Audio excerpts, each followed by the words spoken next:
Hello and welcome to study point. तो दोस्तों, economics का प्रैक्टिस सेट नंबर 3 ये है। और अगर आपने इससे पहले वाले प्रैक्टिस सेट को नहीं देखा तो आप हमारे चैनल के प्लेलिस्ट में जाएं। वहाँ पे इकोनॉमिक्स नाम से प्रैक्टिस सेट का प्लेलिस्ट बना होगा, तो आप वहाँ जाके इससे पहले वाले प्रैक्टिस सेट को देख लें। और चलिए इसे भी देख लेते हैं। और इस चैनल पर आप नए हैं तो इस चैनल को सब्सक्राइब कर दें और बेल आइकन दबा दें, ताकि हमारे अपलोड किए गए वीडियो का नोटिफिकेशन आपको मिलता रहे। तो चलिए शुरू करते हैं आज का इकोनॉमिक्स का प्रैक्टिस सेट नंबर 3 का पहला क्वेश्चन। तो पहला क्वेश्चन है हमारा आज का क्या, ब्याज दर नीति। ब्याज दर नीति किस नीति का हिस्सा है? तो ब्याज दर नीति मौद्रिक नीति का हिस्सा है। ऑप्शन बी मौद्रिक नीति।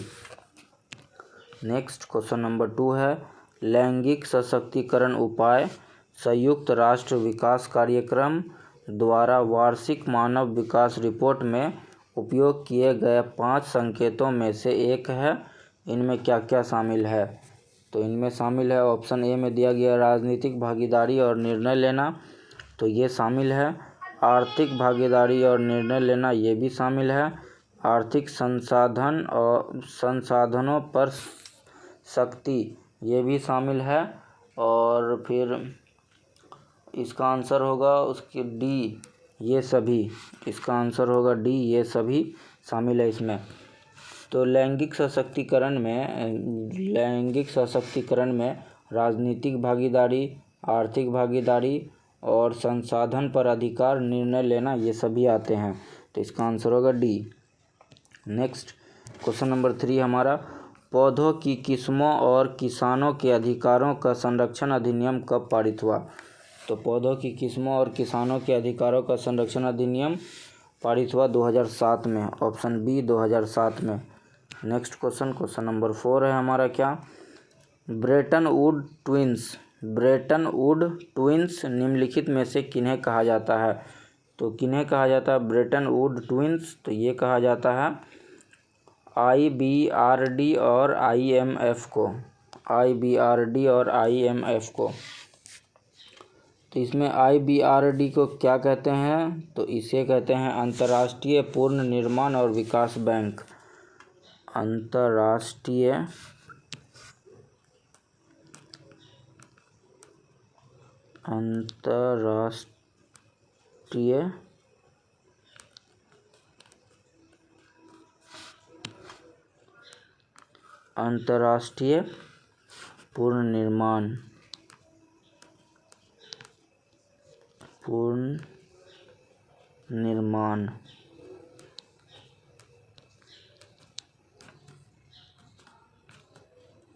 पूर्ण निर्माण और विकास बैंक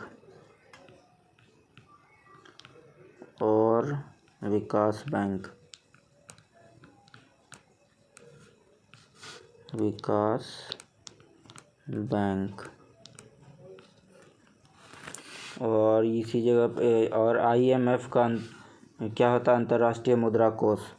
IMF का फुल फॉर्म क्या होता है? अंतर्राष्ट्रीय मुद्रा कोष।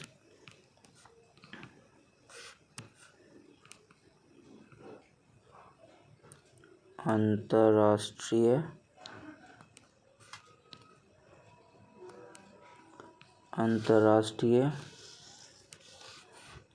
मुद्रा कोष।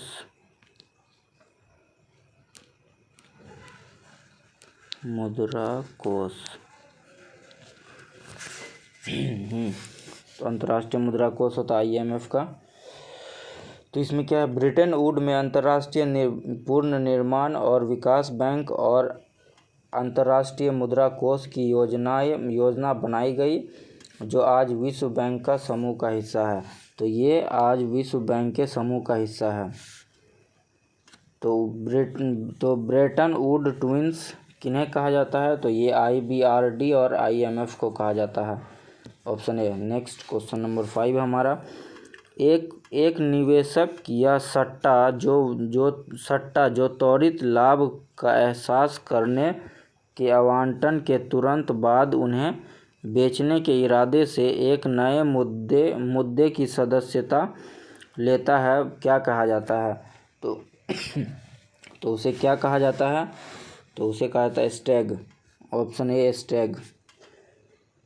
तो नेक्स्ट क्वेश्चन नंबर 6 है हमारा। क्या 6 है, भारत का पहला भूमि विकास बैंक कहाँ खोला गया? तो भारत का पहला भूमि विकास बैंक जालंधर में खोला गया। Option D Jalandhar.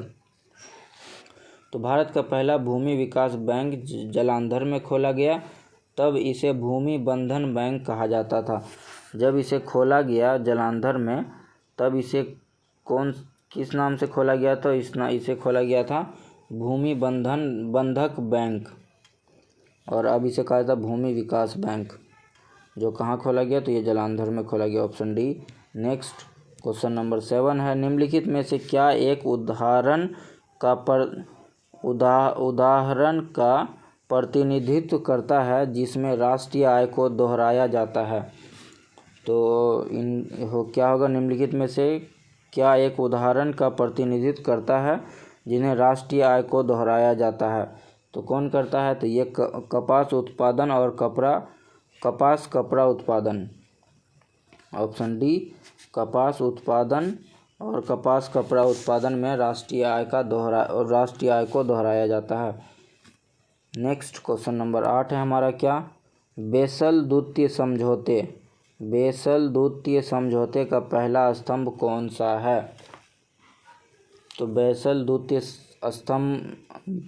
समझौते का पहला स्तंभ है न्यूनतम पूंजीगत आवश्यकताएं। ऑप्शन ए न्यूनतम पूंजीगत आवश्यकताएं। नेक्स्ट क्वेश्चन नंबर 9 है हमारा। क्या क्वेश्चन नंबर 9 है,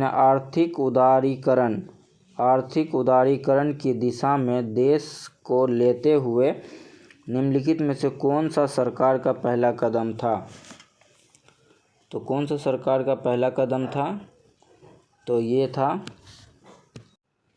होगा क्या? तो ये होगा औद्योगिक लाइसेंस नीति में पर्याप्त परिवर्तन किए गए थे।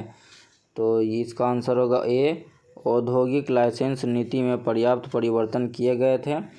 और जब भारत में आर्थिक उदारीकरण जुलाई 1991 में जो है जुलाई 1991 में शुरू हुआ।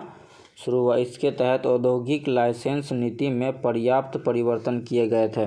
तो ये आर्थिक उदारीकरण कब शुरू हुआ था? तो ये हुआ था जुलाई 1991 में। नेक्स्ट क्वेश्चन नंबर 10 है हमारा। एक वर्ष में बाहरी दुनिया के साथ भारत के सभी आर्थिक लेन देन को क्या कहा जाता है? तो क्या कहा जाता है बाहरी दुनिया के साथ भारत के सभी व आर्थिक लेन देन को? तो ये कहा जाता है भुगतान का संतुलन। ऑप्शन बी भुगतान का संतुलन। नेक्स्ट क्वेश्चन नंबर 11 है हमारा। भद्रावती कर्नाटक, चुर्क उत्तर प्रदेश, डालमिया नगर बिहार, ग्वालियर मध्य प्रदेश, ओखा गुजरात, सवाई माधोपुर राजस्थान और सूरजपुर पंजाब में मुख्य उद्योग कौन सा है? तो इन सब जगहों पे मुख्य उद्योग कौन सा है? तो इन सब जगहों पे सीमेंट उद्योग है। ऑप्शन बी सीमेंट उद्योग। नेक्स्ट क्वेश्चन नंबर 12 हमारा। भारत में हाउसिंग फाइनेंस कंपनी का विनियमन कौन करता है? तो भारत में हाउसिंग फाइनेंस कंपनी का विनियमन कौन करता है? तो ये करता है राष्ट्रीय आवास बैंक। ऑप्शन ए राष्ट्रीय आवास बैंक करता है। राष्ट्रीय आवास बैंक की स्थापना जो है, इसकी स्थापना 9 जुलाई 1998 को 9 जुलाई 1988 को 98 नहीं 88 9 जुलाई 1988 को हुई। इसका मुख्यालय कहाँ है? तो राष्ट्रीय आवास बैंक का मुख्यालय नई दिल्ली में है। नई दिल्ली में है। नेक्स्ट क्वेश्चन नंबर 13 हमारा। 1949 में श्री जे.सी. कुमारप्पा की अध्यक्षता में कृषि सुधार समिति निम्नलिखित में से किससे संबंधित थी? तो किससे संबंधित थी? 1949 में जो श्री JC कुमारप्पा की अध्यक्षता में कृषि सुधार समिति किससे संबंधित थी? तो ये संबंधित थी सहकारी खेती से। ऑप्शन ए सहकारी खेती। नेक्स्ट क्वेश्चन नंबर 14 है हमारा, त्रिपुरा का सबसे बड़ा उद्योग कौन सा है? तो त्रिपुरा का सबसे बड़ा उद्योग हथकरघा। ऑप्शन डी हथकरघा है।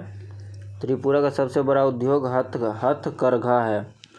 नेक्स्ट क्वेश्चन नंबर 15, बैंकिंग सेवा भर्ती बोर्ड की स्थापना 2003 में किस समिति की सिफारिश पर की गई थी?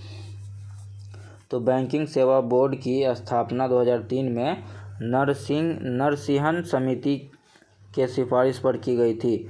ऑप्शन बी नरसिंहन समिति की सिफारिश पर की गई थी। और नरसिंहन की अध्यक्षता में नरसिंहन समिति अथवा वित्तीय क्षेत्रीय सुधार समिति की स्थापना 1998 में की गई थी। इस समिति की स्थापना कब हुई थी? 1998 में। 1998 में की गई थी। इसी की सिफारिश के आधार पर बैंकिंग सेवा भर्ती बोर्ड की स्थापना 2003 में की गई थी। तो बैंकिंग सेवा बोर्ड की स्थापना कब की गई थी? तो ये 2003 में की गई थी। नेक्स्ट क्वेश्चन नंबर 16 है हमारा, योजना आयोग के पहले उपाध्यक्ष निम्नलिखित में से कौन थे? तो योजना आयोग के पहले उपाध्यक्ष गुलजारी लाल नंदा थे। Option C Gulzari Lal Nanda. Next question number 17 हमारा, आर्थिक विकास के बारे में सही कथन क्या है? तो आर्थिक विकास के बारे में सही कथन क्या है? तो इसके लिए ऑप्शन पढ़ना पड़ेगा। तो पहला ऑप्शन है हमारा, आर्थिक विकास एक साल के दौरान निरंतर कीमतों पर अनुमानित वस्तु और सेवा के कुल उत्पादन का मूल्य है। तो ये सही है। ये कथन एक सेकंड। तो ये कथन जो है, आर्थिक विकास एक साल के दौरान निरंतर कीमतों पर अनुमानित वस्तुओं और सेवाओं के कुल उत्पादन का मूल्य है। तो ये कथन गलत है। ऑप्शन ए वाला कथन गलत है। और अब आते हैं ऑप्शन सी में, आर्थिक विकास से निश्चित समय में प्रति व्यक्ति GNP में वृद्धि होती है। तो ऑप्शन बी वाला जो कथन है, आर्थिक विकास से निश्चित समय में प्रति व्यक्ति GNP में वृद्धि होती है, तो ये कथन सही है। ऑप्शन बी ये कथन सही है। तो प्रश्न में भी दिया गया आर्थिक विकास के बारे में सही कथन क्या है? तो ऑप्शन बी वाला कथन सही है। आर्थिक विकास के निश्चित समय में प्रति व्यक्ति GNP में वृद्धि होती है, तो ये कथन सही है। नेक्स्ट क्वेश्चन नंबर 18 है हमारा, समय समय पर भारतीय अर्थव्यवस्था पर डाटाबेस किसके द्वारा जारी किया जाता है? तो किसके द्वारा जारी किया जाता है? ये क्या था? भारतीय रिजर्व बैंक के द्वारा। ऑप्शन डी भारतीय रिजर्व बैंक के द्वारा किया जाता है। भारतीय अर्थव्यवस्था पर डाटाबेस जो है भारतीय रिजर्व बैंक के द्वारा जारी किया जाता है। नेक्स्ट क्वेश्चन नंबर 19 है हमारा, बैंकिंग विनियमन अधिनियम कब पारित हुआ? तो बैंकिंग विनियमन अधिनियम जो है 1949 में पारित हुआ। Option C 1949। बैंकिंग विनियमन अधिनियम जो है 16 मार्च 1949 को पारित हुआ था। कब हुआ था? 16 मार्च 1949 को पारित हुआ था। नेक्स्ट क्वेश्चन नंबर 20 हमारा, निम्नलिखित में से कौन सा देश भारत का सबसे बड़ा व्यापारिक साझेदार है? तो कौन सा देश भारत का सबसे बड़ा व्यापारिक साझेदार है? तो ये है चीन। ऑप्शन ए चीन। चीन जो है भारत का सबसे बड़ा व्यापारिक साझेदार है। नेक्स्ट क्वेश्चन नंबर 21 है हमारा, क्या 21 है, सिलेक्शन 9 निम्नलिखित में से किस माल की किस्म है? तो सिलेक्शन 9 जो है किसकी किस्म है? तो ये एक कॉफ़ी की किस्म है। Option C coffee. Selection 9 coffee की एक किस्म है। नेक्स्ट क्वेश्चन नंबर 22 है, मुंबई स्थित Indira Gandhi institute of development research को आर्थिक सहायता कौन देता है? तो कौन देता है इन्हें आर्थिक सहायता? तो ये देता है भारतीय रिजर्व बैंक। ऑप्शन डी भारतीय reserve bank. Indira Gandhi institute of development research जो है Indira Gandhi institute of development research Mumbai 1987 में अपना स्वर्णिम जयंती के अवसर पर भारतीय रिजर्व बैंक द्वारा स्थापित एक उन्नत शोध संस्थान है। तो ये जो संस्थान है कौन सा संस्थान है, तो ये है भारतीय रिजर्व बैंक द्वारा स्थापित एक उन्नत शोध संस्थान है। नेक्स्ट क्वेश्चन नंबर 24 है हमारा, निम्नलिखित पर ध्यान दीजिए। बैंकिंग विभाग को अंक विभाग से मुद्रा मिलती है, ये कथन है। सरकार मुद्रा को परिसंचरण में डालती है, ये भी कथन है 2 नंबर। 3 नंबर में केंद्र सरकार अपने बजट में घाटे को शामिल करती है। और 4 नंबर सरकार आरबीआई के बैंकिंग विभाग को ट्रेजरी बिल बेचती है। तो मेन क्वेश्चन क्या है इसमें, उपरोक्त कार्यों का सही क्रम क्या है। तो इसका सही क्रम लगाना है, तो सही क्रम है, तो इसमें सही क्रम इसमें यह होगा। पहले होगा केंद्र सरकार अपने बजट में घाटे को शामिल करती है, 3 नंबर। और सरकार आरबीआई के बैंकिंग विभाग को ट्रेजरी बिल बेचती है, ये 3, 4। उसके बाद एक होगा बैंकिंग विभाग को अंक विभाग से मुद्रा मिलती है, और 2 नंबर में सरकार मुद्रा को परिसंचरण में डालती है। तो इसका आंसर होगा 3, 4, 1, 2। 3, 4, 1, 2 ऑप्शन नंबर बी में है। नेक्स्ट क्वेश्चन नंबर 25 है, MEP का पूरा नाम क्या है। तो MEP का पूरा नाम क्या है, तो ये है minimum export price, option C minimum export price, option C. Next question number 26 है, भारत में तेल की कीमतों का निर्धारण कौन करता है। तो भारत में तेल की कीमतों का निर्धारण तेल कंपनी करता है। नेक्स्ट क्वेश्चन नंबर 27 है, अगर सरकार आरबीआई द्वारा सरकारी प्रतिभूतियों के खिलाफ ताज़ा मुद्रित धन खर्च करने का विकल्प चुनती है तो इसे निम्नलिखित में से किस में रखा जाना चाहिए। तो इसे किस में रखा जाना चाहिए, तो ये रखा जाना चाहिए घाटा वित्त पोषण में, ऑप्शन बी घाटा वित्त पोषण में। नेक्स्ट क्वेश्चन नंबर 28 है हमारा, निम्नलिखित में कौन सा कथन पूर्ण रूप से सत्य नहीं है।